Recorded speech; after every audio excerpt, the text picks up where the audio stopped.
नमस्कार, कसे आहात सगळे? खूप दिवसांपासून वाटत होतं व्लॉग बनवायला चालू करावं. फायनली आज तो दिवस आला.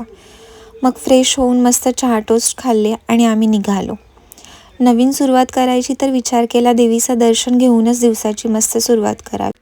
मग आम्ही CNG भरायला थांबलो. बघतो तर काय, तिथे पण रांगाच रांगा. जाऊ दे, काय बोलायचं आता, लेटच झालं. लेट झाल्यामुळे असं वाटत होतं की कधी एकदा मंदिरामध्ये पोहोचतोय. नवरात्री आहे तर देवीची ओटी भरायची होती. मग ठरवलं ओटी घ्यावी. ओटी घेतली आणि वज्रेश्वरी मातेच्या मंदिरात आम्ही पोचलो तर तिथे बघते तर काय, खूपच गर्दी होती. पण नवरात्री म्हटलं तर गर्दी तर असणारच. मग लाईनमध्ये उभं राहिलो दर्शनासाठी. तिथे आरती चालू होती. आरती ऐकून पण खूप मस्त वाटलं.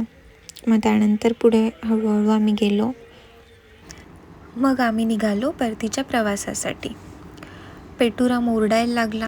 मग रस्त्याला गरम गरम भजी दिसली. मग भजीचा आस्वाद घेतला आम्ही.